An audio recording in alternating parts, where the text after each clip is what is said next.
तो देखो यहाँ पे मैक्सिमा और मिनिमा की हम बात कर रहे हैं, पहले ग्राफिकली समझ लेते हैं क्योंकि ग्राफ आपको बहुत जल्दी समझ में आता है। नहीं, तो सबसे पहले हम किसकी बात कर रहे हैं? मैक्सिमा की। चलो दोनों ही साथ लेते हैं, मैक्सिमा एंड मिनिमा। नाम से क्या समझ में आ रहा है तुमको?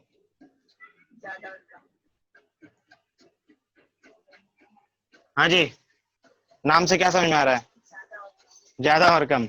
मैक्सिमा और मिनिमम मतलब ज्यादा और कम। तो देखो यहाँ पे एक बात हम देखते हैं, यहाँ पे अगर कल की क्लास आपको थोड़ी बहुत भी समझ में आई है, मतलब 80% भी समझ में आया है, तो इसे बहुत आराम से टैकल कर लोगे। ठीक है, एक ग्राफ हमने बनाया लाइक दिस, ठीक है ना, ये ग्राफ है, दिस इज मैक्सिमा, मतलब ये मैक्सिमम है, सबसे ऊपर की हाइट, ठीक है ना, और ये सबसे नीचे की हाइट। तो this is called the maxima और this is called the minima. ठीक है, नहीं समझ में आया? This is called the maxima और this is called the minima. आ रहा समझ में?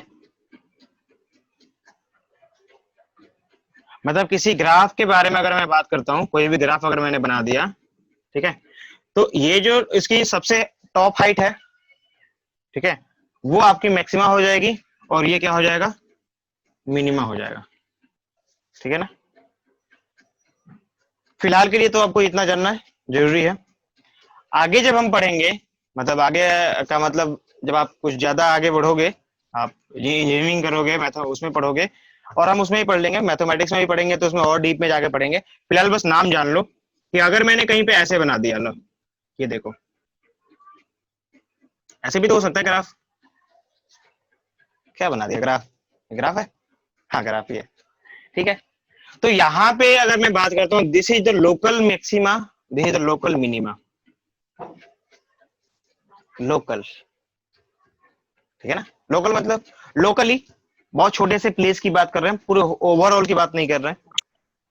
ठीक है ना, ओवरऑल की बात नहीं कर रहे हैं हम, एक लोकल, एक पार्टिकुलर रेंज हमने लिया, एक पार्टिकुलर रीजन लिया, उस रीजन को हम चेक कर रहे हैं, उसमें बता रहे हैं कि लोकली ये मैक्सिमा है और लोकली ये क्या है? मैक्सिमा, मिनिमा है। ठीक है ना, लेकिन अगर पूरे ग्राफ की अगर हम बात करते हैं, तो this one is the maxima और this one is the minima. मतलब ग्राफ से आपको क्लियर दिखाई दे रहा है कि सबसे हाइट पे कौन है? That one, this is the maxima, this is the, तो इसको हम बोलते हैं ग्लोबली। क्या बोलेंगे इसको? ग्लोबली। ठीक है ना, ये ग्लोबली मैक्सिमा हो जाएगा और ये ग्लोबली मिनिमा हो जाएगा। कहिए क्या नया नया वर्ड आ रहा है इसमें, है ना? कोई बड़ी चीज नहीं है, समझने के लिए बस, डाउट नहीं। तो फिलहाल हम इस छोटे से पार्ट को समझते हैं, है ना? चलो, तो अगर हम मैक्सिमा और मिनिमा की बात करते हैं, अब इस ग्राफ को हटाते हैं, तो क्या आपको बताया गया था अभी? ये ग्राफ जो है क्या बता रहा है आपको? मैक्सिमा और मिनिमा बता रहा है फिलहाल के लिए, है ना? एक बात बताओ, अगर इस मैक्सिमा और मिनिमा के पॉइंट पे, मैक्सिमा और मिनिमा के पॉइंट पे अगर मैं देखता हूं, तो लाइन कैसी जा रही है? स्ट्रेट है, पैरेलल है with the x axis, parallel with the, and there is a no change in y. कोई चेंज है क्या वाई में? वाई में कोई बदलाव है? वाई में तभी बदलाव आएगा ना जब हम इसको चेंज करेंगे, वो स्लोप में ऊपर की तरफ जाए या फिर नीचे की तरफ आए। याद है ना, कल हमने किया था। तो जब भी आप कभी भी एक पैरेलल लाइन ड्रॉ कर देते हो, तो एट दिस पॉइंट जो dy बाई डी एक्स होगा वो होगा 0। पढ़ा था ना कल हमने कि because there is no change at that point in y। नहीं हो रहा ना, क्योंकि वो पैरेलल चला गया एकदम से। अच्छा, यहां पे भी वही प्रोसीजर हो रहा है कि dy by D x is equal to 0 because this is also parallel with x axis. ठीक है ना, यानी with respect to x there is no change in y, with respect to x there is no change in, that's why dy by dx is 0। कोई doubt? अगर आपको ऐसे भी clear नहीं हो पा रहा है तो ऐसे खुद ही देखो लो। अगर मैंने मान लो इसको 2 मान लिया, ठीक है ना, क्या मान लिया मैंने? 2 माना, और यहां से मैं यहां तक ये चेक कर रहा हूं, ये मान लो कि 4 है और ये 8 है, मैंने कुछ भी माना, 4 है 8 है, तो अगर मुझे यहाँ पे dy/dx निकालना है तो रूल क्या होता है, रूल यही होता है ना, dy मतलब चेंज इन y, क्या होता है चेंज इन, तो चेंज कितना हो रहा है y में, मैं कह रहा हूं कि 2 से 2 तक जा रहा है बस, पहले भी 2 था बाद में भी 2 है, पहले भी 2 था बाद में भी, लेकिन x के लिए क्या कहूंगा मैं, x के लिए पहले 8 था बाद में क्या है, सॉरी पहले 4 था और बाद में क्या है 8 है, फाइनल माइनस इनिशियल, कोई दिक्कत नहीं है, final minus initial no problem, ठीक है, फाइनल माइनस इनिशियल, तो क्या मिलेगा आपको, देखो तो ये तो 0 हो गया ना, और बाई समथिंग कुछ भी रहे नंबर है, ये नंबर ही है ना, -4 इट बिकम 0, तो दैट्स वाई जब भी हमारे पास कोई पैरेलल लाइन मिलेगी तो dy/dx क्या होगा, 0 होगा। अब हम बात जो करने वाले हैं वो है मैक्सिमा और मिनिमा की, तो एट द मैक्सिमम स्टेट और एट द मिनिमम स्टेट आपको dy/dx क्या मिल रहा है, 0 मिल रहा है। तो इसका मतलब ये हुआ कि एट द मैक्सिमम की अगर हम बात करते हैं तो जो स्लोप की अगर हम बात करेंगे, यहां पे अगर मान लो एक हमने स्लोप निकाल दिया ऐसे, ये स्लोप बनेगा ना ऐसे कुछ, ऐसे स्लोप बनेगा ऐसे इस पॉइंट पे, और यहां पे भी स्लोप बनेगा ऐसे, तो एट द मैक्सिमम स्टेट उसके ठीक पहले और उसके ठीक बाद स्लोप कैसा है बताओ,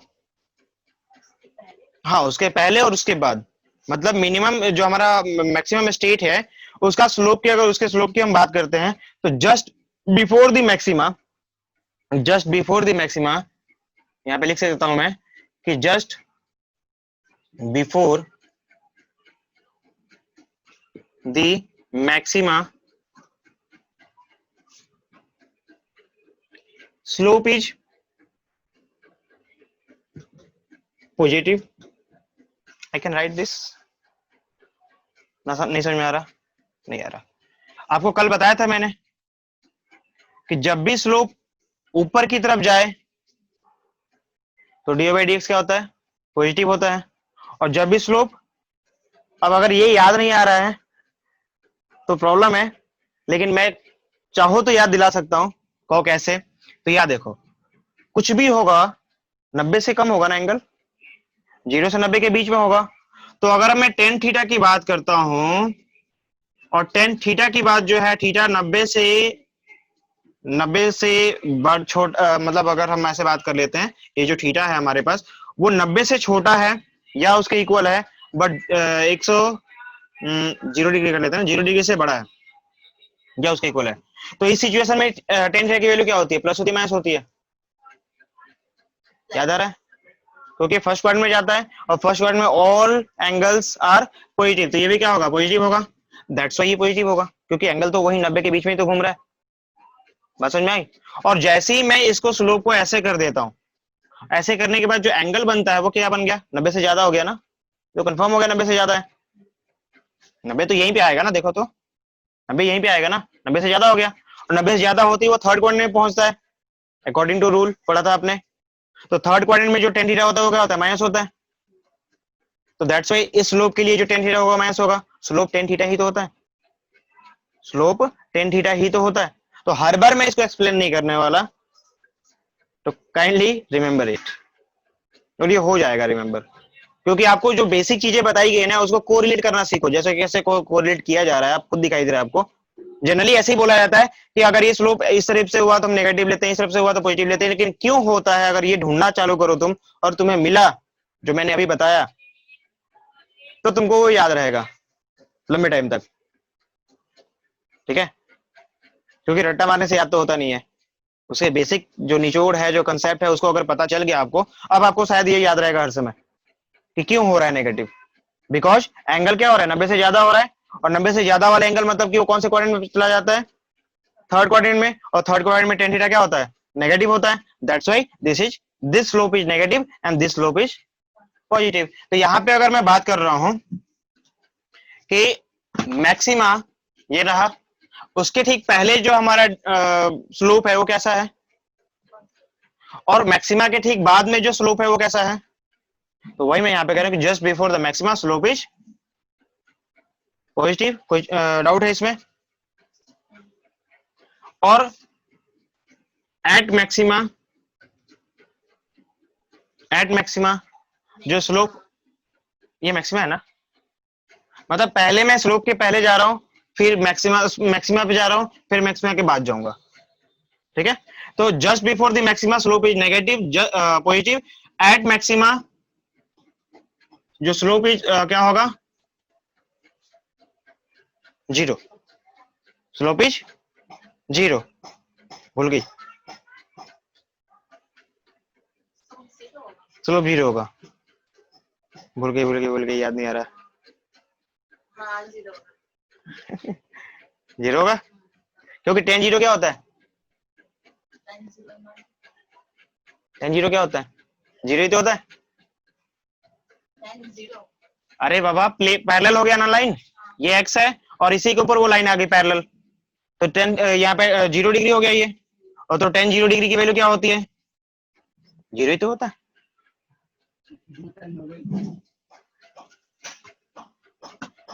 एक मिनट, बोला मैंने कि at maxima the slope is zero. क्यों zero,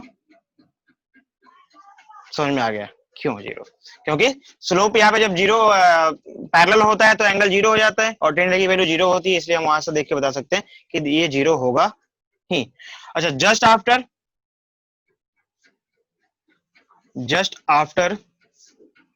the maxima, just after the maxima slope की बात अगर हम करते हैं तो स्लोप क्या होगा आफ्टर द मैक्सिमम, मैक्सिमम के बाद का स्लोप, ये वाला स्लोप है ना, ऐसी बात है, नेगेटिव होगा। तो आई थिंक अब इसमें आपको ज्यादा बड़ा डाउट नहीं है, आपको याद हो जा रहा है, समझ में आ जा रहा है कि स्लोप के पहले क्या हो रहा है, स्लोप के बाद में क्या हो रहा है, एट द स्लोप क्या हो रहा है, ठीक है ना। और यहाँ पे हम कह सकते हैं कि इससे पहले जो dy बाई dx है वो इंक्रीजिंग है, इसका मतलब क्या है, dy बाई dx इज, और इसके बाद dy by dx is decreasing. तो ये लिखने की जरूरत है क्या, याद रहेगा ना, कोई डाउट है? अच्छा, तो मिटा दूं अब इसे, ठीक है। अब यहाँ पे जो केस बनता है, कुछ और भी चीजें बतानी पड़ेंगी, बुक्स में एकदम एग्जैक्टली तो वैसे नहीं बताया जाता, मतलब दिया नहीं जाता, लेकिन आपको बताना जरूरी है क्योंकि आपको आइडिया लगेगा नहीं उसके बारे में। देखो, आप कल क्या निकाल रहे थे, क्या फाइंड आउट कर रहे थे, किसी भी ग्राफ के बारे में, इसको मैं मिटा दूं अब, पहले इसको समझ लिया हमने और फिर हम इसको और थोड़ा सा डिटेल में जानते हैं कि अगर मेरे पास कोई ग्राफ है और मुझे इसकी प्रॉपर्टी के बारे में समझना है, तो मैं क्या करता हूं, इसका स्लोप निकालता हूं, मतलब इसका डिफ्रेंसिएशन करता हूं। क्या करता हूं, डिफ्रेंसिएशन। डिफ्रेंसिएशन का मतलब होता है we just break it, we just break it, ठीक है ना। इसको हम ब्रेक करना चाहते हैं, छोटा कर, तोड़ना चाहते हैं, क्योंकि पूरे बड़े से प्रॉपर्टी लाइन के प्रॉपर्टी के बारे में हम नहीं पढ़ पाते एक साथ, इसलिए हमने क्या करते हैं, हम इसको ब्रेक कर लेते हैं, हम चेक कर लेते हैं, ठीक है ना। तो ये यूं समझ लो आप कि ऐसे है, ठीक है, मतलब with change of X with respect to, मतलब change of Y with respect to X, हम इसे फाइंड आउट कर लेते हैं, मतलब dy बाई dx निकाल लेते हैं। क्या निकाल लेते हैं, dy बाई dx निकाल लेते हैं। लेकिन अगर मैं कहूं कि इसको और ज्यादा प्रिसाइजली चेक करना है आपको, तो आप क्या करोगे, आप, मतलब इसको मैं और बड़ा बनाता हूं ऐसे, ये ले, और मैं अगर ग्राफ मान लो कि ये लाइन ड्रॉ करता हूं, dy बाई dx, पहला जो dy बाई dx निकालूंगा वो शायद ऐसा आएगा, अगर मैंने ज्यादा बड़ा यूज कर लिया है तो यहां से यहां तक यूज किया तो ऐसे बने आएगा ना, ये x हो गया और ये y हो गया, ठीक है। तो ये आपको पता चला कि ये लाइन एग्जैक्टली इस पे मैच नहीं कर पा रही है, नहीं ना। तो मैं क्या करूंगा, इसका dy बाई dx एक बार और निकाल दूंगा, मतलब डबल डिफरेंशिएशन जिसको बोल सकते हैं हम। क्या करूंगा, डबल डिफरेंशिएशन क्या करेगा इसको, डबल डिफरेंस, एक सिंगल डिफरेंशिएशन का मतलब क्या होता है कि मैं पार्टिकुलरली x के रिस्पेक्ट में y को पता कर रहा हूं कि कितना चेंज हो रहा है, मैं एक बार और चेक कर रहा हूं इसको, एक बार और अप्लाई कर रहा हूं उसे, तो ये क्या करेगा, ये बहुत ही छोटे से रेंज को बता देगा, मतलब अब ये लाइन एकदम एग्जैक्टली इसके टेंजेंट हो जाएगी, एकदम टेंजेंट, मतलब जितना ज्यादा मैं डिफ्रेंशिएट करूंगा इसको, वो उतना ज्यादा क्या करेगा, छोटे से पार्ट के बारे में मुझे बताना शुरू करेगा, बात समझ में आ रही है? मतलब जितना ज्यादा इसको तोड़ोगे उतने छोटे पार्ट के बारे में समझोगे। यूं समझ लो कि आप dy बाई dx का मतलब होता है कि आप y को x के रिस्पेक्ट में तोड़ते जा रहे हो। क्या कर रहे हो? y को x के रिस्पेक्ट में तोड़ते जा रहे हो और छोटे छोटे पार्टों में टुकड़ा करके उसे स्टडी कर रहे हो। तो स्टडी ऑफ स्मॉल पार्टिकल्स या study of small portion of graph, small portion of the graph, you have to use differentiation. ठीक है ना? For study of small portion of the graph you need to study differentiation. और आप इसे further जितना ज्यादा differentiate करोगे उतने छोटे पार्ट्स के बारे में आप स्टडी करना शुरू करोगे। ठीक है ना? जब आप किसी एक चीज के बारे में अच्छे से जान जाते हो तो आप उसे फर्दर क्या करोगे? ऐड कर दोगे, इनहांस कर दोगे और आपको पूरी प्रॉपर्टी पता चल जाएगी। ठीक है ना? जैसे कि सॉइल की टेस्टिंग होती है तो पूरे मिट्टी की टेस्टिंग तो नहीं होती ना, घर की सारी मिट्टी उठा के लेके तो नहीं जाते, थोड़ा सा मिट्टी उठाते हैं वहां से, उसको सैंपल के लिए भेजते हैं। उसमें से भी जो आपने सैंपल भेजा था थोड़ा सा अमाउंट लिया जाता है, उसको ब्रेक किया जाता है। ब्रेक करेंगे उसको कई सारे पार्ट्स में ब्रेक किया जाता है, मिलियंस पार्ट्स में ब्रेक किया जाता है, उसमें से भी छोटे से पार्ट के बारे में स्टडी किया जाता है। और जब सारी प्रॉपर्टी आपको पता चल जाती है तो फिर आप उसे इनहांस करके बताते हो कि भैया यही प्रॉपर्टी है सारी चीजों की। आप भी यहाँ पे यही कर रहे हो। Just we have to break it, break it, break it further. कब तक? जब तक कि आप इसे जान ना जाओ, समझ ना जाओ कि ये क्या कहना चाहता है। ठीक है? बाकी बहुत सारी कुछ मतलब बहुत सारा इसके अंदर जो है नॉलेज है जो हम मैथमेटिक्स में भी पढ़ेंगे और फिजिक्स में तो कई जगहों पे पढ़ेंगे। ठीक है? तो अभी फिलहाल के लिए इतना समझ में आ रहा है? ठीक है ना? तो क्या करेंगे हम इसे?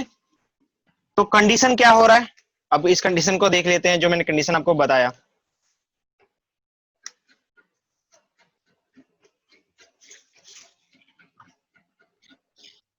अभी हमने ये देख लिया कि इसका डिक्रीज कैसे हो रहा है, इंक्रीज कैसे हो रहा है ना? तो क्या कहना है, अगर हम इसको थोड़ा सा समराइज करते हैं, 10 जो dy बाई dx है, dy बाई जो dx है वो क्या हो रहा है? मैक्सिमा के तुरंत बाद डिक्रीज करना शुरू करेगा ना। तो dy बाई dx क्या होगा? क्या दिया इसमें?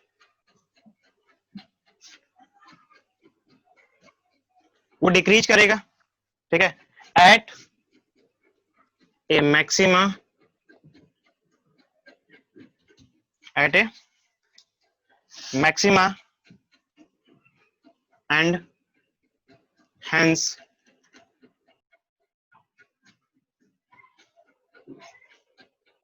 ठीक है?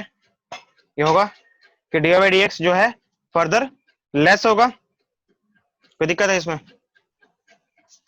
संदीप कहां चला गया? देखो यहाँ पे ये क्या है, dy बाई dx इंक्रीज, यहाँ पे क्या कर रहा है? डिक्रीज कर रहा है स्लोप के तुरंत बाद, स्लोप के कह रहा हूं मैक्सिमा के तुरंत बाद। ठीक है? ये मैक्सिमा के तुरंत बाद, इसको स्लोप ही तो बोलते हैं ना। तो ये स्लोप का डिक्रीमेंट हो रहा है। अब जब ये स्लोप का डिक्रीमेंट हो रहा है तो मैं यहाँ पे बस उसी को लिख दिया हूं कि ये डिक्रीमेंट हो रहा है यानी कि डिक्रीजिंग हो रहा है। तो डिक्रीजिंग होने के कारण जो इसका चेंज होगा वो क्या होगा? नेगेटिव होगा। ठीक है? वही मैंने यहां बता दिया कि इसका डबल डिफरेंशिएशन मतलब rate of change of this one, rate of change of this one. और किसी का भी रेट ऑफ चेंज निकालना है तो क्या निकालेंगे? डी बाई डी एक्स निकालेंगे। कल मैंने बताया था आपको कि d by D x of something. तो बार बार कल मैं क्या लिख रहा था आपको? यही लिख रहा था ना कि d by D x of y लिख रहा था मैं d Y by D x नहीं लिख रहा था, मैं d by D x of y लिख रहा था। क्यों? इसी कारण से लिख रहा था क्योंकि फर्दर आपको जैसे यूज करना है वो इस तरीके से यूज करना है। You can write this also dy by dx, you can write this, both are same। But ये ऑपरेटर में बाहर करके इसलिए लिख रहा था क्योंकि आपको ये क्लियर हो जाए कि जिसका मुझे डिफरेंशिएशन करना है उसको यहां रखते हैं और ये ऑपरेटर होता है जो बताता है we need to differentiate it. ठीक है ना? With respect to x। आइए समझ में? ठीक है? तो ये अगर मैंने ऐसा कुछ लिखा हुआ है, ये है क्या? ये स्लोप का ही तो डिक्रीमेंट है ना, ये सारा कुछ तो स्लोप के बारे में ही बता रहा है। ठीक है? तो मैं क्या लिख सकता हूं? मैं यहां पे लिख सकता हूं कि दी क्वांटिटी QTY मतलब क्वांटिटी चलेगा, दी क्वांटिटी कौन सा? जो D by D x of dy by dx की बात की जा रही है, वो क्या है? Is the rate of change of slope है, rate of change of slope है, ये है ना। आखिर इसका स्लोप कैसे चेंज हो रहा है? देखो यहाँ पे स्लोप की अगर हम बात करते हैं तो यहाँ पे देखो स्लोप कैसा था, ऐसे था ना। कितना चेंज हो रहा है, इस चेंज होने का रेट ही तो है, कितने फास्ट तरीके से चेंज हो रहा है as we go in the x direction. जैसे जैसे आप एक्स डायरेक्शन में जा रहे हो वैसे वैसे कितना चेंज हो रहा है वही है बता रहा है। और इसको हम कैसे लिख सकते हैं? वी कैन राइट दिस,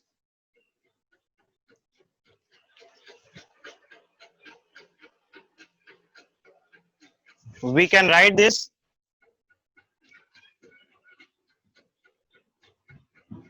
क्या? देखो इसको अगर सॉल्व करते हैं तो ये मिलेगा ऐसे कि dy बाई, इसको डबल डिफरेंशिएट कर रहे हैं ना तो d से d स्क्वायर हो जाएगा, ठीक है। और ये क्या हो जाएगा? डी स्क्वायर एक्स स्क्वायर, क्या हो जाएगा? D square x square. Operator का डबल, y तो सिंगल था, यहाँ पे ऑपरेटर का डबल और एक्स स्क्वायर।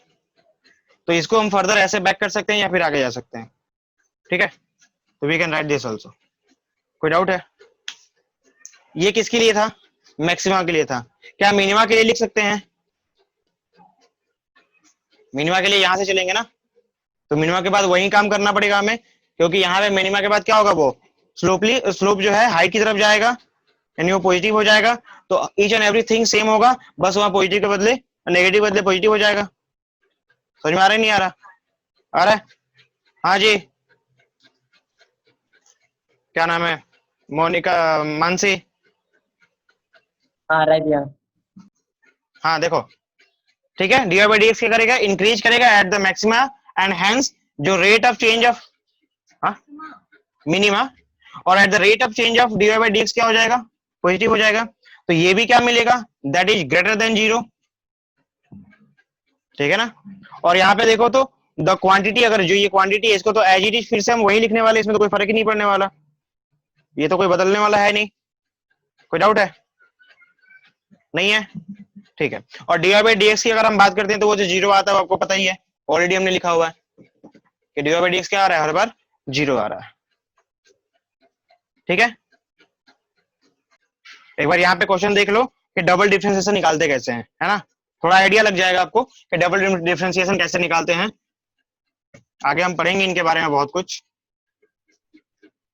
देखो ये डबल डिफरेंशिएशन की अगर हम बात करते हैं, मान लो कि हमारे पास x है, x कह रहा हूँ एफ एक्स है या y है, y इक्वल टू एक्स का power 3 plus 2x square plus 4x plus 1, ठीक है। इसका मुझे क्या करना है? डबल डिफरेंशिएशन निकालना है। तो पहले तो सिंगल निकालो, डी बाई डी एक्स निकाल लो, यानी कि D Y D x of X का power 3 plus 2x square plus 4x plus 1, नहीं, हाँ। अब कल वाला फॉर्मूला आपको अगर याद है तो वो अच्छी बात है, नहीं तो प्रॉब्लम क्रिएट हो जाएगा। आपको पता है फॉर्मूला क्या होता है? डायरेक्टली लिख दो ना, चलेगा। तो क्या हो जाएगा? x का पावर 3 है तो ये हो जाएगा 3x, और पावर माइनस हो जाएगा एक, तो 3 में से 1 माइनस करेंगे क्या मिलेगा? 2, मतलब 3x स्क्वायर, चलेगा, ठीक है ना, बढ़िया। प्लस इसको सॉल्व करेंगे क्या मिलेगा? 2 2 जा 4, x का पावर 1, लिखो ना लिखो कोई फर्क नहीं पड़ता। अच्छा आगे बढ़ते हैं। 4 का पावर, ये x का पावर 1 है, 1 से मल्टीप्लाई करेंगे 4 मिलेगा आपको, और x का पावर 0 मतलब 1, और ये कांस्टेंट है तो 0 हो गया। नहीं समझ में आया? आ गया? अच्छा ये हमारा d Y by D x था बच्चे, ये बस d Y by D x था। अब हमें फिर से निकालना है इसका क्या? डबल डिफरेंशिएशन, मतलब d Y D x of किसका? तो d Y by D x का। तो d Y by D x तो ये है ना, यानी अब इसे यूज कर लेते हैं। यानी ये क्या हो जाएगा? डी बाई डी एक्स निकालना है हमें किसका? तो 3x square plus 4x plus 4 का। कर दो सॉल्व, क्या मिलेगा? डायरेक्टली कर लो, है तो वही चीज। 3 2 जा 6x का पावर 1, यहाँ पे क्या मिलेगा? प्लस 4 इंटू 1, एक्स का पावर 0 खत्म, वही आएगा ना वो। और बाकी क्या हो जाएगा, बाकी तो 0 हो जाएगा। ठीक है, यानी कि हम डायरेक्टली लिख सकते हैं केवल 6x प्लस 4, केवल क्या होगा हमारा 6x प्लस 4 हो जाएगा बस। ठीक है, तो ये होता है डबल डिफरेंशिएशन निकालने का तरीका, बहुत सिंपल है। अभी हम जो पढ़ने वाले हैं वो है हमारा क्या, इंटीग्रल कैलकुलस। कल हमने क्या पढ़ा था, डिफरेंशियल कैलकुलस, आज हम पढ़ेंगे इंटीग्रल कैलकुलस। हाँ, कैलकुलस मैंने कल बताया था ना कि differentiation is the part of the calculus, यानी कैलकुलस के दो पार्ट होते हैं, एक तो होता है हमारा डिफरेंशिएशन और एक होता है इंटीग्रेशन। ठीक है, उसी डिफरेंशिएशन को हम डिफरेंशियल कैलकुलस बोल सकते हैं और उसी इंटीग्रेशन को हम इंटीग्रल कैलकुलस बोल सकते हैं। ठीक है, there are two names only. ठीक है ना, ब्रांच है मैथमेटिक्स का। एक्चुअली ये मैथमेटिक्स का ब्रांच नहीं है, साइंस ने इसको बनाया था, फिजिक्स ने इसको बनाया था। ठीक है, हम इसके बारे में, इसकी जो जनरेशन या कैसे बना था इसके बारे में बाद में बात करेंगे। जब हम डिफरेंशिएशन और इंटीग्रेशन स्टार्ट करेंगे तो बताऊंगा मैं उसमें कि कौन बनाया था इसको। हालांकि ये क्वेश्चन अब आपके लिए है कि आप पता करके आओ कि डिफरेंशिएशन और इंटीग्रेशन किसने बनाया था, who is the genius scientist who develop it. Actually इसको साइंटिस्ट ने डेवलप किया था क्योंकि वो फिजिसिस्ट था। अब मैं आपको ये भी हिंट दे रहा हूँ कि वो एक फिजिसिस्ट था, मतलब फिजिक्स को जानने वाला, और फिजिक्स को समझने के लिए उसने इस चीज को डेवलप कर दिया, फिजिक्स के एक फिनोमिना को समझने के लिए। अगर मैं और आपको हिंट दूं तो मैं ये कह सकता हूं कि द रेट ऑफ चेंज को समझने के लिए, द रेट ऑफ चेंज को समझने के लिए उन्होंने डिफरेंशिएशन स्टार्ट कर दिया। डिफरेंशिएशन बना, मतलब नाम बता दूं, नाम नहीं बताऊंगा, नाम तो तुम बताओगे। देखो, रेट ऑफ चेंज, आगे बात करते हैं, पहले इंटीग्रेशन देख लेते हैं। ठीक है, इंटीग्रल कैलकुलस में क्या होता है, आपको पहले ही बता दिया कि मैं इसके बारे में प्रूफ नहीं बताने वाला यहाँ पे, बस छोटा इसका इंट्रोडक्शन देख लेते हैं। क्या आपको आइडिया क्या लग रहा है, इससे क्या लग रहा है बताओ तो, कुछ समझ में आ रहा है आपको? नहीं समझ में आ रहा, कुछ भी नहीं समझ में आ रहा, कुछ तो समझ में आ रहा होगा। इंटीग्रल कैलकुलस, डिफरेंशियल मतलब तोड़ना, तो इंटीग्रल मतलब इंटीग्रेट, जोड़ना। ठीक है ना, डिफरेंशिएशन का मतलब क्या होगा, डिफरेंशिएट, ब्रेक कर दो, और इंटीग्रल मतलब इंटीग्रेट, जोड़ दो। यानी कि differentiation, integration is nothing, this is the addition, या फिर इंटीग्रेशन, क्या बताया आपको अभी, इंटीग्रेट, एक साथ मैच कर देना, सबको जोड़ लेना। तो अभी आपने जो पढ़ा था ना कि हम इसको समझने के लिए मैंने क्या किया था, बहुत छोटे पार्टों में इसको मैंने ब्रेक कर दिया था, बहुत छोटे पार्टों में क्या कर दिया, इंटीग्रल के बारे में बता रहा था कि इंटीग्रल क्या करता है। ठीक है, डिफरेंशिएशन का मतलब होता है ब्रेक करना, तो इंटीग्रेशन का मतलब होता है उसे जोड़ देना।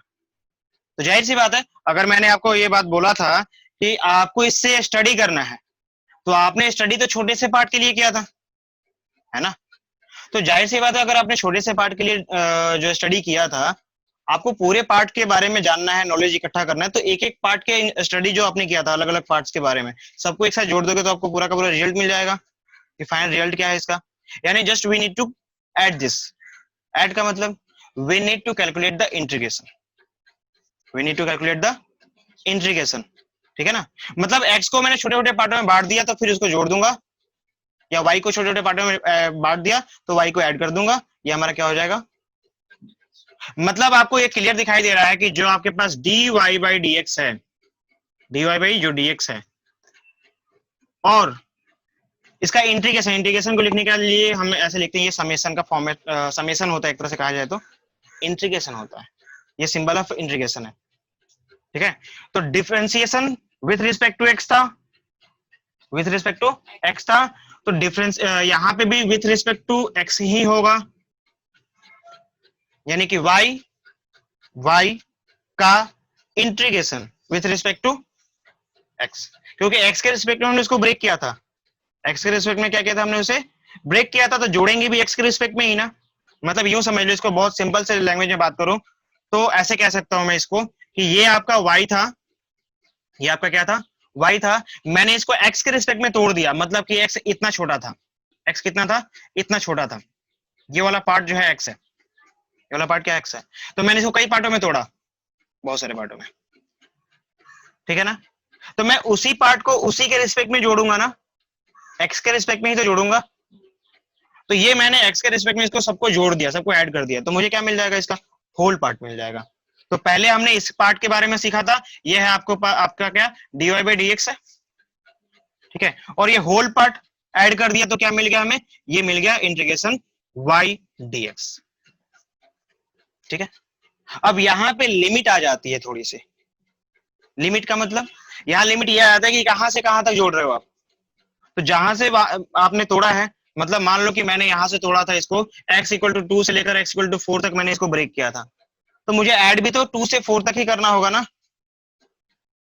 समझ में आ रही है कि मुझे, अगर मैंने ब्रेक यहां से यहां तक किया है इसको, तो कितने पार्टों में ब्रेक किया है, 10 पार्टों में, 15 पार्टों में, 20 पार्टों में, तो मुझे 10 15 20 पार्ट ही जोड़ने पड़ेंगे, उससे ज्यादा जोड़ूंगा तो काम नहीं चलेगा, उससे कम जोड़ूंगा तो भी काम नहीं चलेगा, ठीक है ना, यानी we need to specify the region where we need to integrate. तो आपने मान लो कि ए से लेकर बी तक, अगर ये पार्ट ए था, ये पार्ट बी है मान लो, तो ए से लेकर बी तक आपको क्या करना है, उसे ऐड करना है, मतलब कि आप ऐसे कह सकते हो कि ये जो होता है डिफरेंशिएशन और इंटीग्रेशन आपस में क्या एक दूसरे के अपोजिट होते हैं, क्या होते हैं, एक दूसरे के अपोजिट होते हैं, वो घूमते रहेंगे।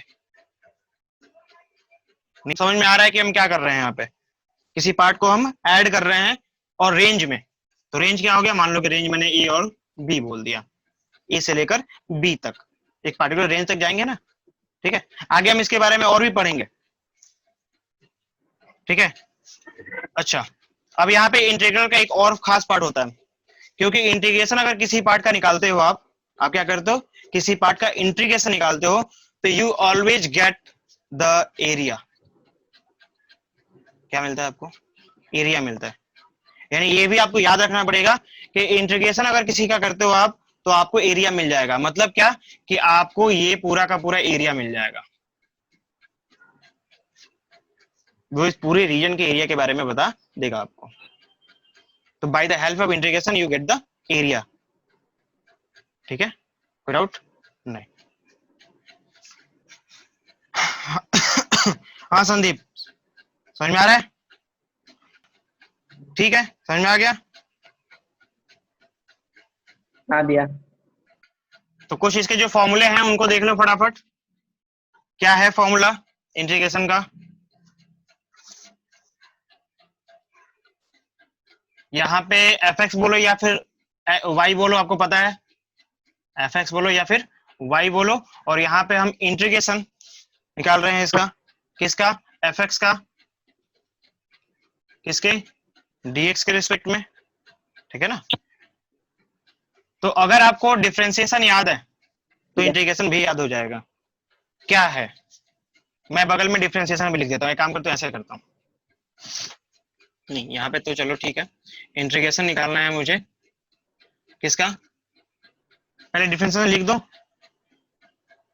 ये याद है तुमको, याद है, थोड़ा थोड़ा याद है, नहीं, चलो ठीक है, दोनों कर लेते हैं, क्यों हाँ फॉर्मूला टेंशन लेगी। अगर मान लो कि ये एफ एक्स है, तो इसका डीवाई बाई डी एक्स जो होगा, डीवाई बाई डी एक्स जो होगा वो क्या होगा, और इसी का रिवर्स हम करेंगे यहाँ पे, कि अगर यहाँ पे एफ एक्स है तो उसका integration of F x D X क्या होगा, ठीक है, दोनों को एक साथ हम कर लेते हैं, तो शायद ज्यादा वो मेमोरेबल होगा, अच्छे से उसको मेमोराइज कर सकते हो आप। पहला, सबसे पहला क्या पढ़ा था आपने, अच्छा एन वाला पढ़ा था, हाँ एन वाले में थोड़ा सा अटपटा है, उसको बाद में कर लेंगे, साइन कॉस वाले को देख लेते हैं पहले, साइन थीटा, साइन एक्स पढ़ा था ना, क्या होता है साइन एक्स का, कॉस एक्स, साइन एक्स का क्या होता है, कॉस एक्स, यही होता है ना, पढ़ा था इसको अच्छे से, हाँ पढ़ा था। और दूसरा क्या था, कॉस एक्स का, माइनस साइन एक्स। तो थर्ड क्या था आपके पास, टेन एक्स था ना, सेक स्क्वायर एक्स। फिर था आपके पास कॉट एक्स, जिसका कॉसेक स्क्वायर एक्स था, हाँ कॉसेक स्क्वायर एक्स जो माइनस का था। और उसके बाद अगर हम सेक की बात करते हैं, सेक एक्स की, तो वो क्या था, sec x into tan x. और फिर क्या था हमारे पास, अगर हम कॉस की बात करते हैं, कॉसेक एक्स की बात करते हैं, तो क्या था, cosec into cosec x into cot x, ये था क्या, हाँ भैया। ये था ना। अब देखो इसका ये तो आपको डिफरेंशिएशन पता चल गया, इसका इंटीग्रेशन कैसे होगा, जस्ट रिवर्स, हाँ एमएस आएगा, ठीक है। जो इसका डिफरेंशिएशन था ना, जो इसका डिफरेंशिएशन था, अगर उसको यानी कि cos x का इंटीग्रेशन निकालते हैं तो ये आता है sin x। cos x का डिफरेंशिएशन निकालेंगे तो क्या आएगा, रिवर्स, समझ में आ रही है ना। तो cos x का sin x हो जाएगा, और sin x का क्या हो जाएगा, cos x, sin x का क्या हो जाएगा, cos x। ये माइनस में होगा। उसमें क्या था, जिसका इनिशियल c था वो माइनस में जा रहा था, इसमें क्या है, जिसका आउटपुट c है वो माइनस में होगा, ठीक है। ठीक है, जिसका आउटपुट c है वो क्या होगा, चलो माइनस में होगा। तो यहाँ पे सेक स्क्वायर एक्स का क्या हो जाएगा, टेन एक्स हो जाएगा, हाँ भैया। याद रहेगा, आसान है ना, मतलब एक याद करो दूसरा भी रहेगा। हो जाएगा। नहीं क्या देखो, कॉसेक स्क्वायर एक्स की जो वैल्यू होगी वो क्या हो जाएगा, टेन कॉट एक्स हो जाएगा, माइनस में होगा, ठीक है। और यहाँ पे क्या हमारे पास है, sec x into tan x का डिफरेंशिएशन इंटीग्रेशन निकालेंगे तो क्या मिलेगा हमें, 10x। सेक एक्स मिलेगा ना बच्चे, सेक एक्स मिलेगा ना, ठीक है। और इसका अगर हम करते हैं तो क्या, cosec x into cot x, ये क्या हो जाएगा, माइनस का होगा कॉसेक एक्स। तो आई थिंक ज्यादा आसान है, उतना डिफिकल्ट भी नहीं है यार, है ना, फॉर्मूला याद करना तो आसान है, हाँ है, हाँ जी संदीप, दोनों याद करो तो एक याद हो जाएगा। क्या बोल रहा है, एक याद करो दोनों याद हो जाएगा।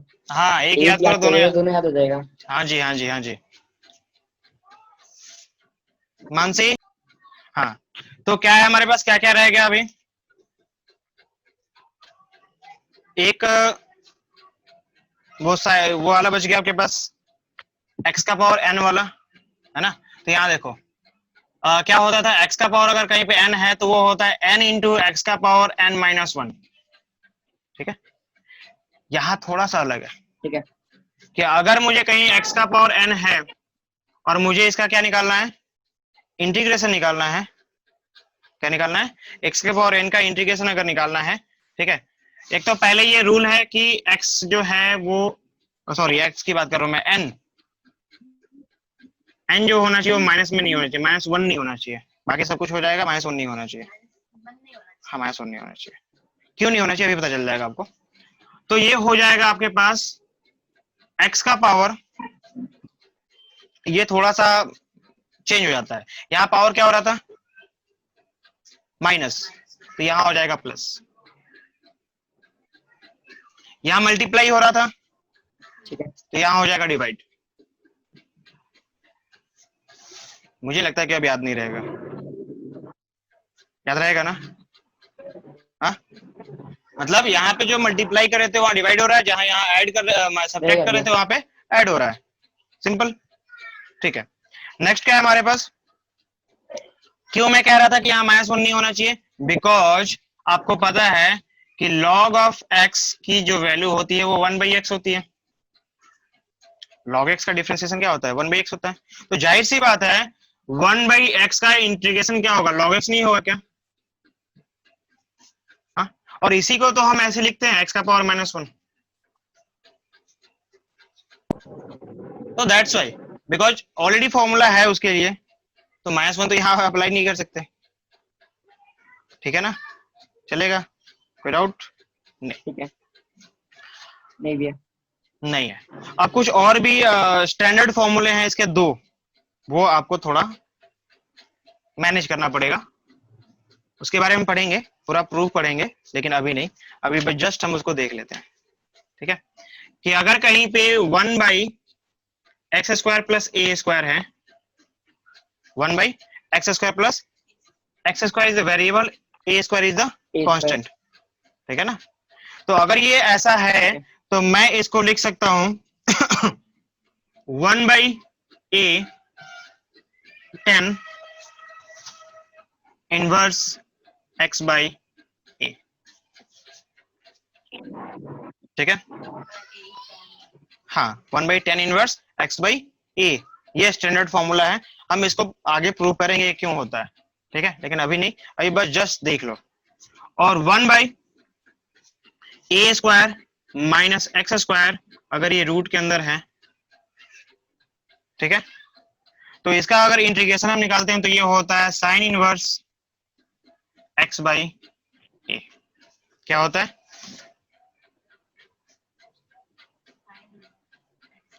ठीक है, साइन इनवर्स x/a होता है। कोई डाउट है इसमें? हाँ मानसी? नहीं भैया। हाँ, अभी नहीं कराना है। ठीक है ना,